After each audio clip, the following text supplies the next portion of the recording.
शुरू करते हैं आपका क्या कहते हैं सेल और बायोलॉजिकल सिस्टम। ठीक है, सेल और बायोलॉजिकल मेम्ब्रेन के बारे में पढ़ते हैं हम, स्ट्रक्चर और उसके फंक्शन के बारे में।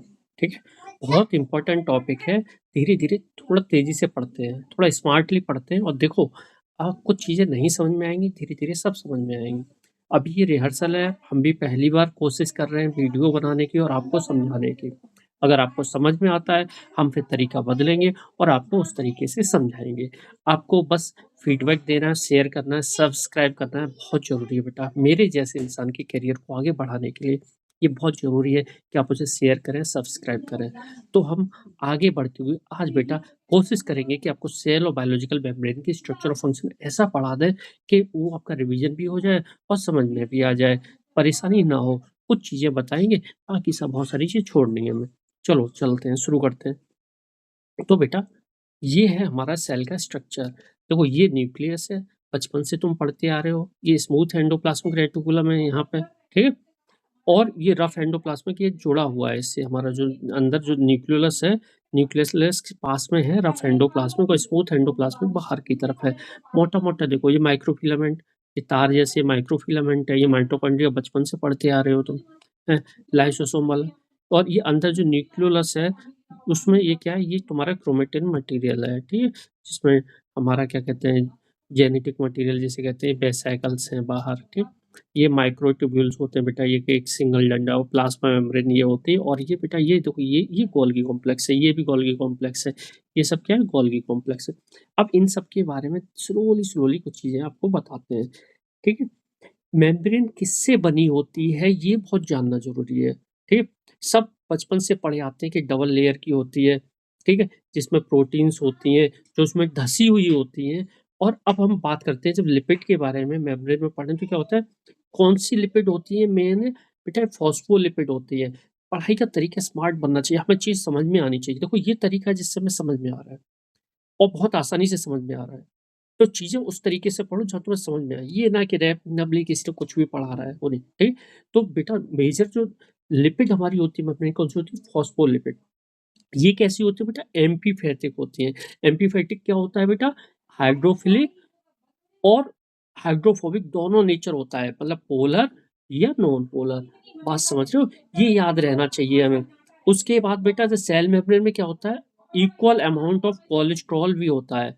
सेल मेम्ब्रेन में क्या होता है? कोलेस्ट्रॉल का भी इक्वल अमाउंट होता है, ठीक है? अब बेटा आगे बढ़ते हैं। आगे हम आते हैं प्रोटीन जो मेम्ब्रेन में होती है कैसे-कैसे पाई जाती है? 2 अलग-अलग तरीके हैं जिनसे पाई जाती है।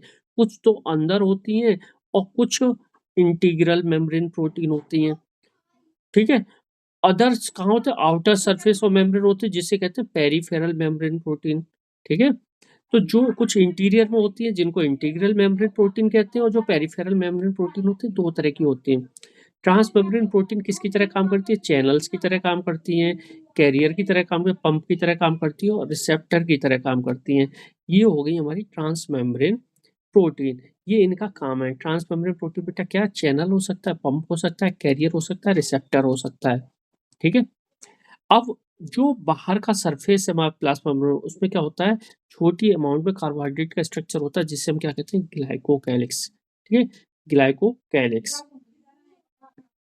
मेम्ब्रेन ऑर्गेनाइज स्ट्रक्चर से फ्लूइड मोज़ाइक मॉडल होता है, ठीक है? उसे हम कहते हैं प्रोटीन फ्लोट कर रही है समुद्र में लिपिड के समुद्र में प्रोटीन फ्लोट करती हैं। किसने दिया था? सिंगर और निकोलसन ने दिया था 1972 एनसीईआरटी के टाइम से 12th की बायोलॉजी के टाइम से हम लोग ये पढ़ रहे हैं।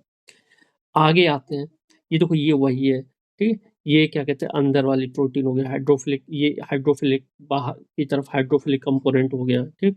अंदर की तरफ ये हाइड्रोफोबिक कंपोनेंट प्रोटीन। प्रोटीन में भी 2 तरह के पार्ट होते हैं, एक हाइड्रोफोबिक जो पानी से नफ़रत करता है, एक हाइड्रोफिलिक जो पानी से प्यार करता है। ये प्रोटीन फ्लोटिंग एमिड लिपिड कंपाउंड है, जो लिपिड का जो समुंदर है, समुंदर के बीच में प्रोटीन फ्लोट कर रही है। और ये फॉस्फोलिपिड की बाइलेयर है, ठीक है? फॉस्फोलिपिड की बाइलेयर, ठीक है? ये देखो एक ये है, ठीक? These are the phospholipids bilayer. अब बेटा आगे बढ़ते हैं। मेम्ब्रेन फंक्शन कैसे करता है? ट्रांसपोर्ट मेम्ब्रेन के अक्रॉस कैसे होता है? पैसिव ट्रांसपोर्ट हो सकता है। पैसिव ट्रांसपोर्ट में क्या होता है? सब्सटेंस मूव करता है सेल मेम्ब्रेन के without any expenditure by the cell. इसमें डिफ्यूजन होता है या ऑस्मोसिस होती है। डिफ्यूजन 2 तरह का होता है, सिंपल और फैसिलिटेड। ठीक है बेटा? थोड़ा तेज़-तेज़ करते हैं क्योंकि हमें रिवीजन क्लासेस हैं। पढ़ाते सब हैं आपको, हम सिर्फ़ आपको अच्छी किताबों से रिवीजन करा रहे हैं ताकि आपके दिमाग में समझ में आए कि ये चीज़ है क्या? कहाँ से आ रही है? और ये कैसे ऑर्गेनाइज़ है? तो ऑर्गेनाइज़्ड वे में हम आपका रिवीजन कराते हैं। एक्टिव ट्रांसपोर्ट बेटा क्या होता है? जब ट्रांसपोर्ट होता है against their chemical and electrical gradient, जिसके लिए एनर्जी की रिक्वायरमेंट होती है, जिससे हम एक्टिव ट्रांसपोर्ट कहते हैं। तो ये 4 तरह का होता है, primary active, secondary active, carrier और वेसिकुलर। ये नाम थोड़े सुने नहीं होंगे आपने। चलिए आगे बढ़ते हैं बेटा। अब प्राइमरी क्या होता है? प्राइमरी सोडियम पोटेशियम पंप से होता है, कैल्शियम पंप से होता है और पोटेशियम हाइड्रोजन पंप से होता है। और सेकेंडरी एक्टिव ट्रांसपोर्ट होता है। कैरियर ट्रांसपोर्ट में क्या होता है? यूनिपोर्टर होते हैं, सिम्पोर्टर होते हैं, एंटीपोर्टर होते हैं। यूनिपोर्टर एक डायरेक्शन में जा रहा है, सिम्पोर्ट इसको भी अपने साथ लेके जा रहा है, एंटीपोर्ट ये इधर जा रहा है और इसको इधर लेके आ रहा है। ये एंटीपोर्ट हो गया, बिल्कुल भाषा से समझ में आ रहा है। ठीक है? अब बेटा आगे चलते हैं। उसके बाद वेसिकुलर ट्रांसपोर्ट और ये ट्रांससाइटोसिस क्या होती है, ये थोड़ा देख लो। कुछ सब्सटेंस होते हैं जो सेल के एक्टिव ट्रांसपोर्ट होते हैं बाय एंडोसाइटोसिस और एक्सोसाइटोसिस। एंडोसाइटोसिस हमें पता है, पिनोसाइटोसिस, फेगोसाइटोसिस, अमीबा पढ़ा था ना, अमीबा के दौरान वाली वही चीजें हैं। ठीक। फेगोसाइटोसिस क्या, ये चीज यहाँ आई और ये अंदर इनगल्फ हो गई। पिनोसाइटोसिस से पानी की तरह यहाँ आई और ये मेम्ब्रेन यहाँ से पूरा वेसिकल कट हो जाता है।